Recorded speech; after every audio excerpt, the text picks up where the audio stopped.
Dans cette vidéo, on va parler de duplicate content et surtout de la manière dont vous pourriez ou vous devriez gérer le duplicate content. Alors, avant tout, petit rappel. Le duplicate content, qu'est-ce que c'est? C'est finalement d'avoir le même contenu sur deux pages dans le web. Ceci dit, est-ce que c'est un mythe ou est-ce que c'est une réalité finalement que le duplicate content pénalise?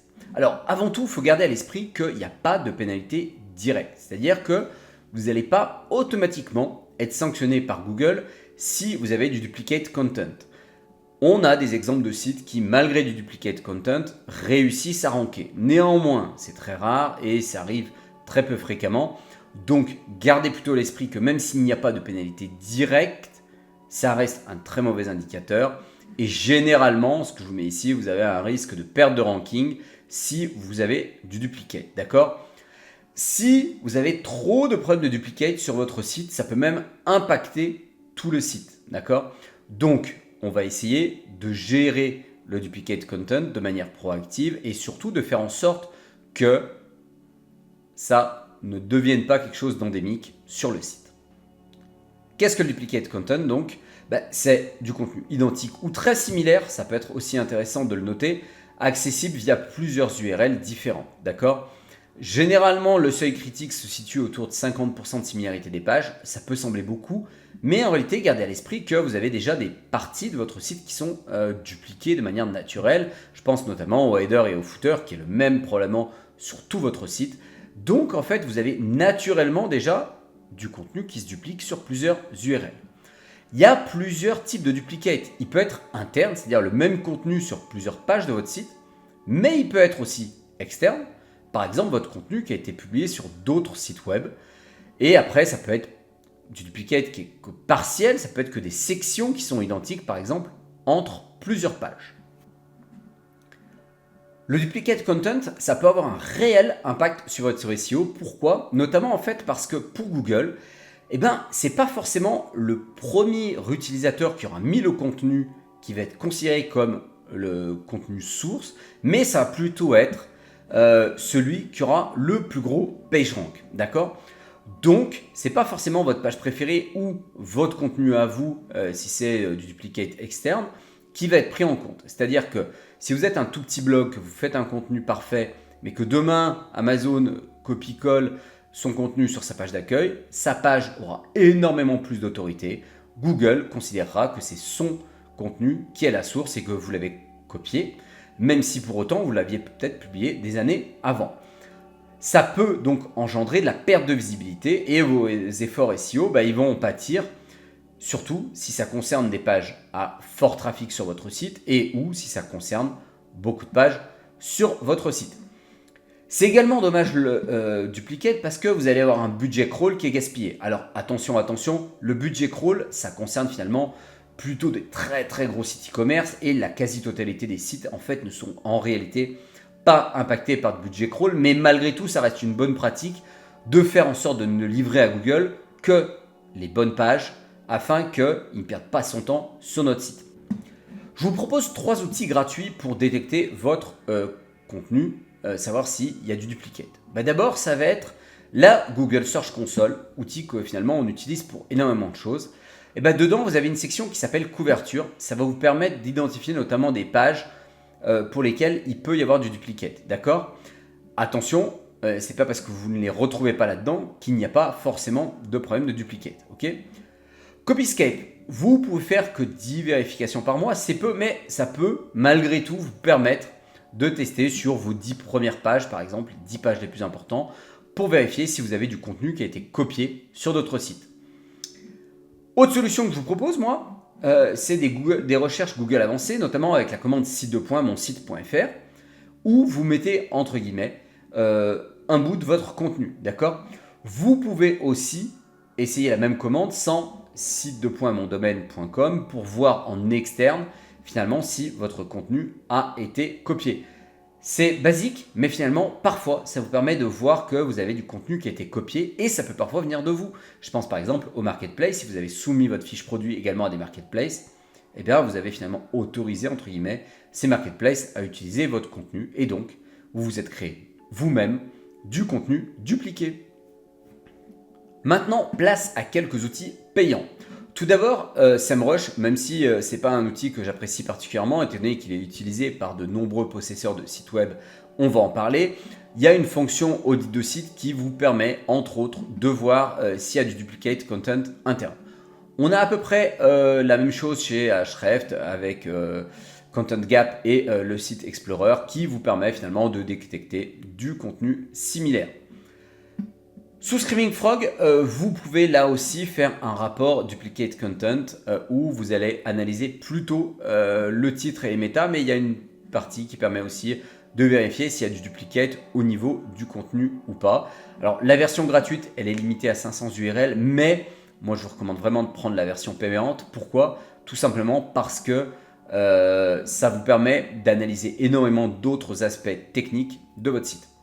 Dernier petit outil que je vous ai mis, SiteBulb, qui offre de mémoire un tarif un petit peu inférieur à Screaming Frog, qui permet de notamment détecter finalement si vous avez du contenu dupliqué, qui peut être une alternative notamment à Screaming Frog. Énormément de sites utilisent WordPress, donc je vous ai mis quelques cas qui sous WordPress peuvent potentiellement générer du contenu dupliqué et pour lequel du coup il faudrait vérifier si vous avez du duplicate ou pas. Les pages d'archives, ça arrive assez fréquemment quand on a des problématiques liées aux archives. Ça peut être également lié à la pagination, notamment si les canonicales sont mal gérées. Les tags, si vous en utilisez, ça peut également parfois causer quelques problématiques finalement de duplicate content. Des extraits beaucoup trop longs par rapport à la longueur des articles. Si votre extrait finalement représente 50% ou plus de l'article, l'extrait risque de ressortir sur la page d'accueil. Finalement, vous allez vous faire un duplicate entre votre page d'accueil et votre article. La page d'accueil est en plus de jus que l'article. Il est possible que votre article ne réussisse jamais à décoller, tout simplement parce que vous l'aurez tué avec un extrait beaucoup trop long par rapport à la longueur de l'article. La recherche interne, suivant comment elle a été configurée, ça peut également parfois être une cause de problème sur certains sites WordPress.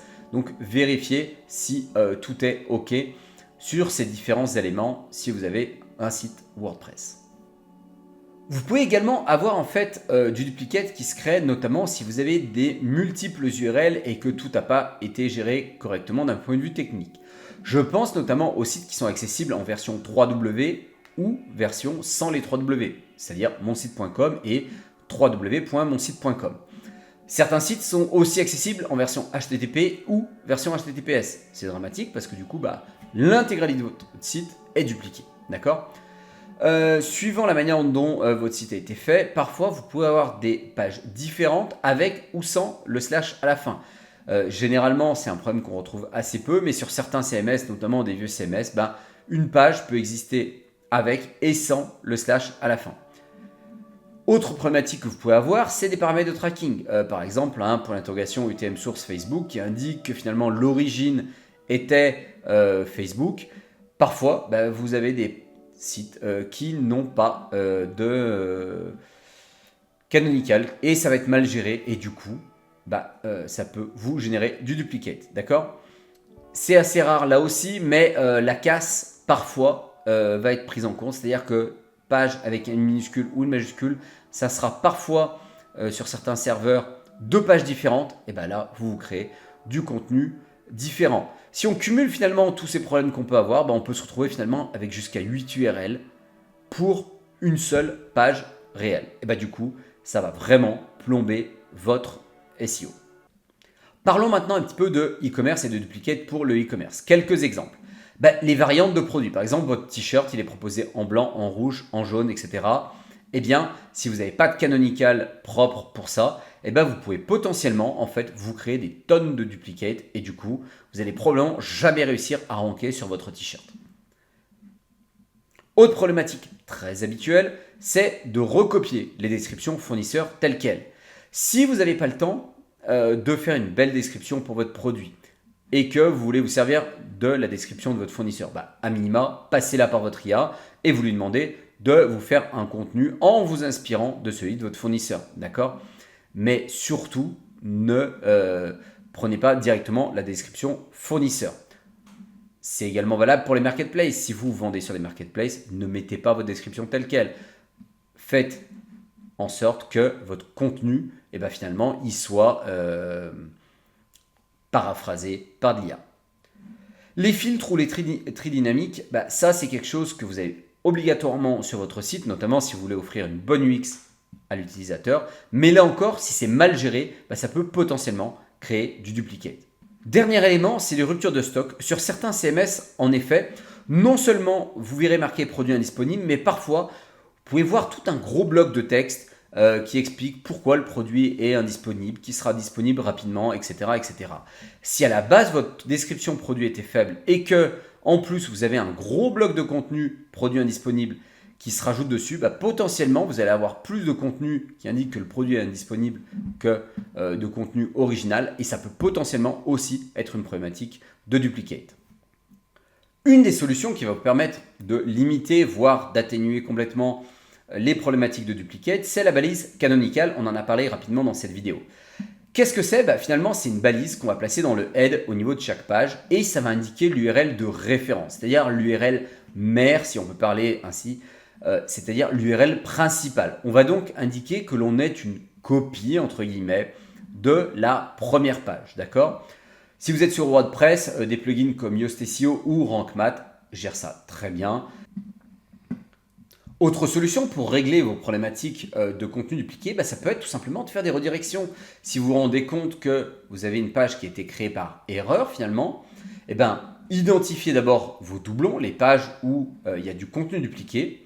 Et ensuite, vous allez faire une redirection 301. Pour peu que les deux pages aient eu des backlinks, sur la page que vous allez rediriger, vous allez faire une redirection 301 et rediriger finalement un petit peu de PageRank. Souvent, on parle de 90 à 95% du PageRank. En réalité, personne n'est vraiment en mesure d'indiquer si c'est la quantité de PageRank qui est transmise par une 301. Néanmoins, on sait que ça va passer du jus. Donc, en faisant une redirection 301 de la page qui était en doublon, vous allez transférer finalement du jus vers l'autre page. Pour mettre en place vos redirections 301, plusieurs solutions, soit sur WordPress, par exemple le plugin redirection, ou directement via Rank Math si vous utilisez Rank Math, ou ça peut passer tout simplement directement sur votre serveur. Vous éditez votre fichier htaccess si c'est un Apache ou si c'est un NGX, vous faites un petit peu différemment. En renseignant dans votre fichier htaccess votre direction, tous les utilisateurs qui essayent d'accéder à l'ancienne URL seront de facto redirigés vers la nouvelle, notamment l'ami Google. Une fois que vous avez fait vos 301, vérifiez de manière assez régulière que rien n'a sauté. Il n'y a pas de raison dans l'absolu, mais un fichier htaccess peut parfois être écrasé, notamment une mise à jour d'un plugin WordPress qui se passe mal. Donc, de temps en temps, vérifiez si tout est OK d'un point de vue SEO. Autre solution qui peut être utilisée, c'est finalement de mettre en noindex votre page. Qu'est-ce que ça veut dire pour rappel, le noindex? Ça veut dire, grosso modo, pour Google, ma page existe pour l'utilisateur, elle est utile, mais par contre pour toi, ne la prends pas en compte. Ok? Quelques exemples de pages que moi je peux vous conseiller de mettre en noindex, des pages archives par exemple sur WordPress. Les pages tags, j'aime pas beaucoup les pages tags, mais si en plus vous avez des pages tags qui sont très peu utilisées, ça peut valoir le coup de les mettre en noindex. Et également, ça peut être par exemple les résultats de recherche. Généralement, il est plutôt intéressant de les désindexer, sauf quelques éléments que vous pouvez parfois laisser indexer pour des raisons de SEO, mais globalement, on a plutôt tendance à les désindexer. Si on devait faire un petit plan d'audit mensuel pour tout ça, primo, on va regarder déjà dans la GSC. Est-ce que dans couverture, on voit des nouvelles pages ou pas? On peut aussi lancer un audit automatisé. Alors si vous utilisez SiteLiner qui est gratos, vous pouvez le faire. Beaucoup d'internautes ont des licences SEMrush. Il y a la fonction audit de SEMrush qui permet. Vous pouvez aussi programmer un crawl de votre site avec Screaming Frog. Quand on fait un nouveau contenu, on va vérifier finalement s'il n'y a pas de duplicate. Par exemple, vous pouvez utiliser Copyscape. Ça vous permet en fait d'éviter de publier un nouveau contenu qui va cannibaliser un ancien contenu. Et en dernier lieu, ça peut être tout simplement en fait de la surveillance externe, notamment Google Alerts, qui peut, si vous détournez un tout petit peu son utilisation, vous permettre de vérifier s'il n'y a pas de duplicate de votre contenu, notamment via l'utilisation de votre marque.